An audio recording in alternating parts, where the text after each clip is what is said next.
Regarde attentivement cet objet. Pour 99% des gens, c'est juste un stylo noir. Mais pour un homme, c'est une arme de surveillance massive. Une pièce à conviction. La clé d'un mensonge. Pour toi, c'est quoi?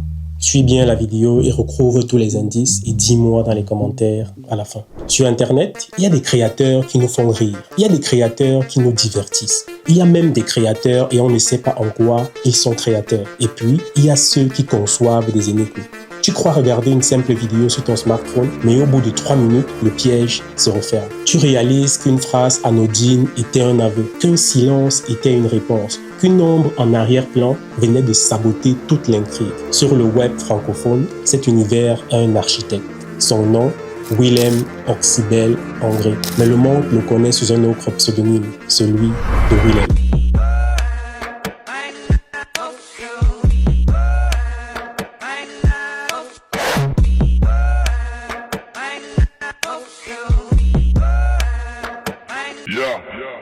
Comme un étudiant en mathématiques qui a commencé avec des vidéos de 6 secondes sur Vine, a-t-il pu imposer une règle sacrée à des millions de personnes avec sa célèbre maxime « Chaque détail compte ». Comment a-t-il transformé un simple iPhone en caméra de cinéma d'auteur? Aujourd'hui, on ne va pas juste recrasser sa carrière, on va réouvrir le dossier, analyser les variables et décrypter l'algorithme du storyteller le plus cérébral de sa génération. Prends place, l'enquête commence maintenant. Bonjour, je m'appelle Christian. Avant de recrasser la vie de Willem, prends une seconde pour t'abonner et liker la vidéo. Merci par avance, ça aide aussi au référencement de la chaîne. On continue.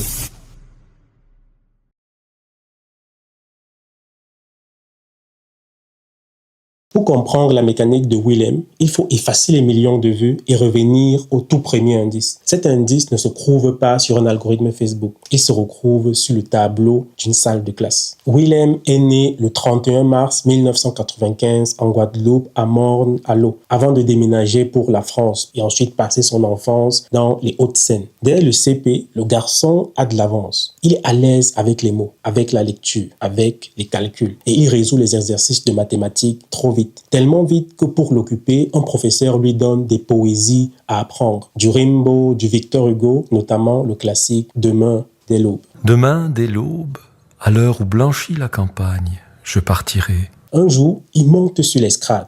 Il récite. La classe s'arrête de bavarder. La classe écoute. Et la classe applaudit. Ce jour-là, l'enfant comprend quelque chose de fondamental. Quand tu maîtrises les mots et le rythme, tu peux captiver toute une salle. Puis, il s'ensuit un entraînement rigoureux avec sa mère et ses enseignants pour sculpter son élocution, apprendre à respirer, à articuler, à placer des pauses là où les autres se précipitent. Regarde ces vidéos. Willem ne parle pas pour remplir le vide. Il pose sa voix. Il laisse le silence travailler pour lui. À l'âge de 11 ans, il pousse les portes du théâtre Rotebeuf à Clichy. Pendant des années, il y enchaîne les premiers rôles. Mais c'est en classe de terminale que le véritable déclic psychologique se produit. Il se confronte à une œuvre monumentale, La visite de la vieille dame, du dramaturge suisse Friedrich Dürrenmatt. Le speech de la pièce est un modèle de cynisme absolu. Claire Zanarchian, une vieille dame devenue une milliardaire excentrique, revient dans sa ville natale, un village complètement ruiné. Face aux habitants désespérés, elle fait une promesse. Elle offre 1 milliard pour sauver la ville, mais à une condition. Quelqu'un doit tuer Alfred Hill, l'homme qui l'a trahi et abandonné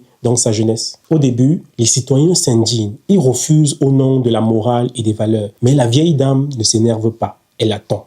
Lentement, les villageois commencent à acheter des biens de luxe à crédit, anticipant l'argent qu'ils vont toucher. Ils calculent, ils rationalisent, ils déplacent les frontières de leur propre conscience jusqu'au point de non-retour. L'exécution d'Alfred, maquillé finalement en crise cardiaque au nom de la justice. Cette pièce, c'est la clé de voûte de tout l'univers de Willem, car c'est la théorie des jeux purs appliqués aux relations humaines. La vieille dame ne force personne. Elle se contente d'introduire une variable financière irrésistible, de modifier les règles et de regarder la nature humaine trahie pour s'enrichir. C'est le point de départ de tout. 10 ans avant le dilemme du prisonnier, le lycéen comprend un secret. La meilleure tension ne vient pas de l'action, mais d'un dilemme moral insoutenable. Tu enfermes des humains ordinaires dans une pièce logique. Leur ego, leur cupidité ou leur instinct de survie feront le reste sous les yeux d'un spectateur fasciné. Le théâtre apprend à Willem l'école invisible, c'est-à-dire comprendre l'intention cachée d'un personnage. Pourquoi il ment, pourquoi il regarde à gauche quand il affirme regarder en face. Chez Willem, un personnage ne dit jamais ce qu'il pense. Il dit uniquement ce qui lui permet d'obtenir ce qu'il veut.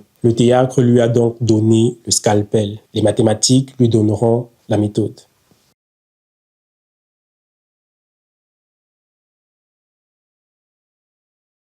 Le détail qui explique la structure quasi scientifique de ces récits se cache dans son master en mathématiques et probabilité. Là où le grand public voit de l'art, Willem voit des systèmes. Il étudie le réel, le complexe, la théorie des jeux et les probabilités. Et il applique cette rigueur directe à l'écriture de ses scénarios. Ces courts-métrages ne sont pas construits comme des sketchs. Ils sont résolus comme des théorèmes. Si vous vous rappelez encore du théorème de Pythagore ou de Thalès. On a une situation de départ qui engendre des hypothèses, elles-mêmes qui impliquent des variables cachées et qui entraînent inéluctablement à la résolution de l'énigme ou de l'équation. Au départ, on te donne une situation avec des éléments et des personnages. Puis, on te laisse faire tes hypothèses. Tu crois avoir tout compris, mais il manque une variable. Tu crois connaître le coupable, mais tu as oublié une information importante. Tu crois que la vidéo parle d'amour, mais en réalité, elle parle de manipulation. Tu crois que la scène est émotionnelle, mais en réalité, elle est stratégique. C'est là que les mathématiques et le cinéma se rencontrent. Et c'est pour ça que ces vidéos ont souvent une dimension presque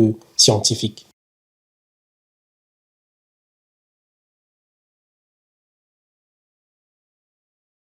Willem commence autour de 2015 avec des vidéos courtes sur Vine et Periscope avant de migrer plus tard sur Facebook. Dans l'émission Click, il raconte que l'idée des premières vidéos lui vient pendant un été en Guadeloupe où il ne se passait pas grand-chose au départ. Il voulait surtout se faire plaisir, faire rire ses amis et sa famille sans pression. Je pense qu'on a une définition différente de faire rire sans pression. C'est l'histoire d'un noir au KFC. C'est l'histoire d'un arabe qui vole. Là, c'est l'histoire d'un juif.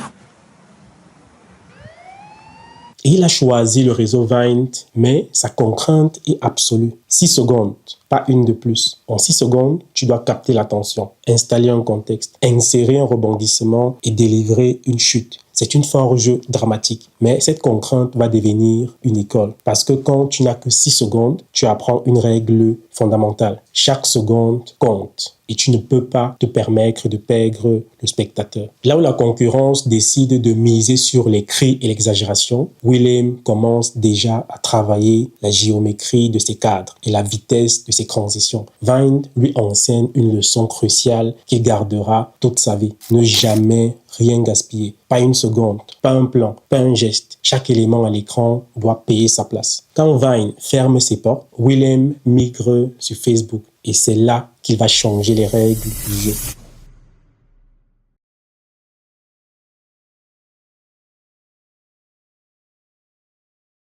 Alors, pourquoi Facebook plutôt que YouTube à cette époque? Parce que Facebook, c'est l'économie du partage viral immédiat. On tague des amis, on commente, on s'interpelle. Willem comprend que son œuvre ne doit pas s'arrêter au générique de fin. Elle doit continuer dans la section des commentaires. Il sous-titre ses vidéos en anglais, vise l'international et balance ses premières productions majeures. Le web francophone n'est pas prêt. Sans toutefois vous spoiler, ou encore ceux qui ne l'ont pas encore vu, voici quelques bangers résumés de Willem et ce qu'on peut y apprendre. Pardonnez mon retard. Vous vous êtes sûrement inscrit à ce cours en pensant y trouver la vérité absolue.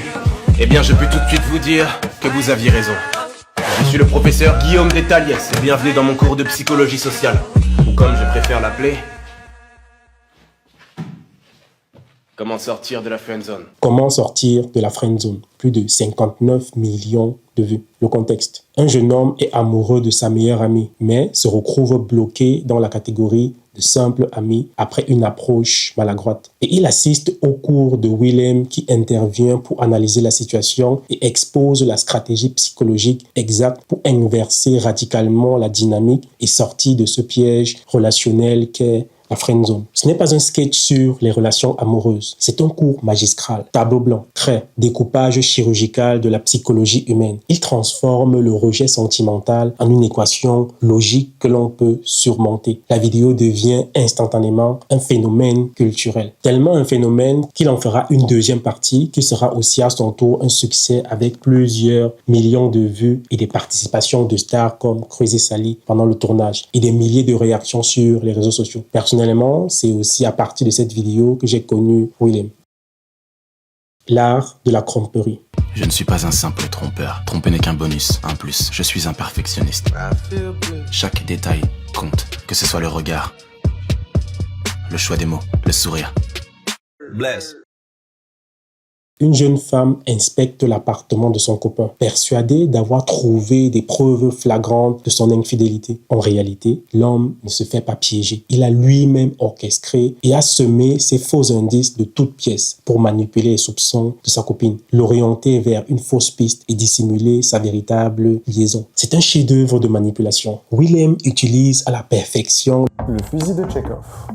Si dans le premier acte de votre histoire, vous avez accroché un fusil sur le mur, alors dans le suivant, il devrait être utilisé. Ici, le spectateur n'est pas juste témoin d'une infidélité, il en est la victime. La structure de la vidéo ment au spectateur, le forçant à regarder à droite pendant que la vérité s'exécute à gauche. Le twist final agit comme un électrochoc. Tu es obligé de relancer la vidéo depuis le début pour voir ce que tu as raté, en te disant « Mais attends, depuis le début, il m'avait prévenu ». En 2019, le magazine HuffPost indiquait que l'art de la tromperie était son plus gros succès en termes de vues, avec environ 64 millions de vues. Pareil comme Comment sortir de la friend zone, il en a fait une deuxième partie qui est aussi devenue un succès.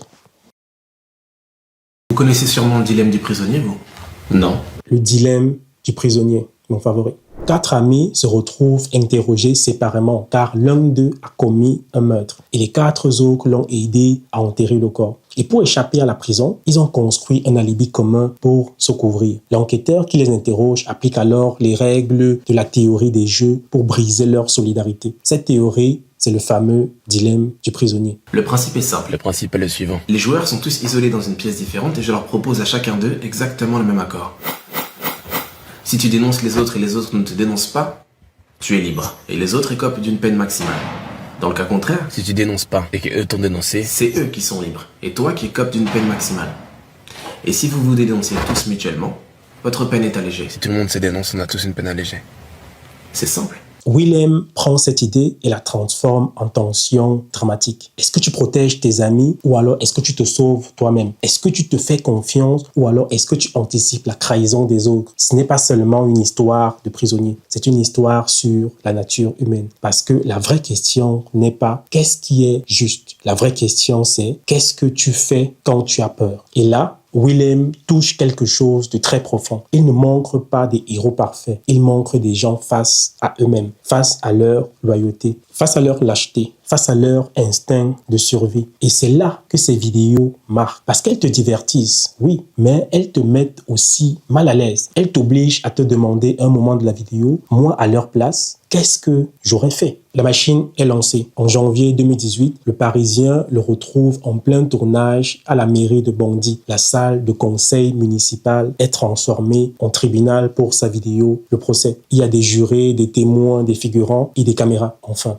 plutôt des iPhones. C'est la plus grande gifle que Will donne à l'industrie cinématographique. Prouver qu'une idée brillante, un cadre précis et un scénario en béton armé sont infiniment plus puissants qu'une caméra à 50 000 €. Puis vient le genre idéal en 2019, 37 minutes, un format inédit pour le web, diffusé en avant-première au Grand Rex à Paris. La vidéo se classe automatiquement numéro 1 des tendances de YouTube, brise Twitter et rend les internautes fous. La fin est si complexe, si ouverte, qu'elle déclenche une enquête collective à l'échelle nationale, voire internationale. Des milliers de personnes décortiquent chaque image pour comprendre la conclusion. Willem a gagné. Son public est devenu une communauté de détectives à la Sherlock Holmes, conduisant à des vidéos de réaction intellectuelle. Des fans qui analysent sa vidéo avec des indices et des théories sur qui est le véritable coupable. coupable. Après Facebook, il y a eu YouTube avec des bangers comme Death Note by Willem, qui s'inspire de la série animée du même nom, où Willem a le pouvoir d'un dieu de la mort. Et en écrivant un nom dans son cahier de la mort, la personne meurt. Le lendemain, on m'a appelé pour me dire que félicitations,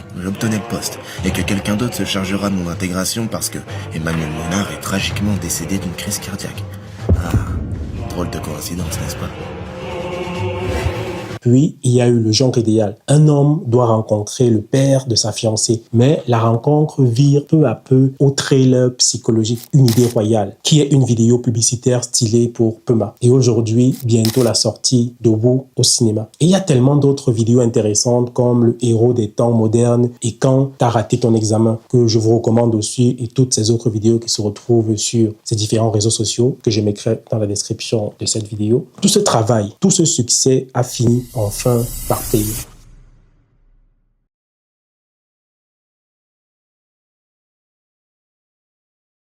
Maintenant, l'impact dépasse les écrans des téléphones et pénètre les institutions. En 2017, il reçoit le prix de l'excellence du club Efficience, saluant les réussites marquantes de la diaspora africaine en France. En 2021, c'est la consécration républicaine. Il reçoit le prix des arts et de la culture au Sénat de France. Une récompense symbolique qui le fait entrer dans un cercle très fermé, où l'on retrouve aussi des figures majeures de la culture comme Aya Nakamura, qui n'est ni plus ni moins que l'une des artistes francophones les plus écoutés au monde. Willem Oxibel dédie cette récompense et victoire à sa famille, son équipe et à la Guadeloupe. Le créateur des vidéos Internet est officiellement reconnu comme un auteur majeur de sa génération. Et puis, plus rien. Le silence.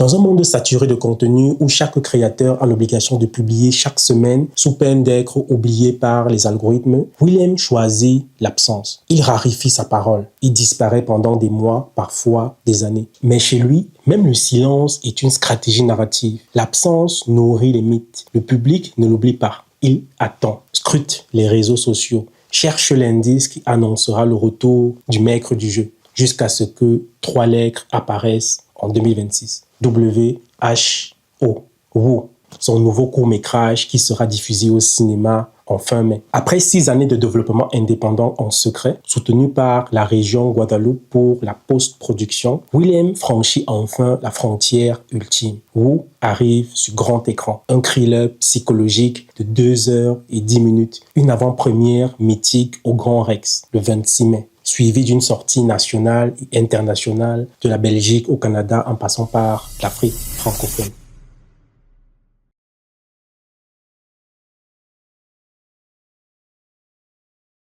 Willem, c'est un homme qui a rappelé au web francophone que le public est intelligent, qu'il aime être challengé, stimulé, respecté. Pendant 10 ans, 10 années, on pensait regarder un jeune homme faire des sketchs ingénieux sur son téléphone. Aujourd'hui, on réalise que tout cela n'était que le premier acte d'un réalisateur de cinéma en pleine ascension. À vrai dire, à ce jour, Willem a seulement 31 ans et tout l'avenir devant lui. C'est son premier film pour le cinéma et certainement pas le dernier. Et on peut être sûr peut-être que c'est le nouveau Steven Spielberg noir. En tout cas, l'avenir nous le dira. La prochaine fois que tu regarderas une vidéo, que tu liras un message ou que tu accorderas ta confiance à quelqu'un, analyse les variables. Rappelle-toi de la théorie des jeux, du dilemme du prisonnier, parce que dans l'ombre, l'algorithme Willem te regarde. Et n'oublie pas, chaque détail compte.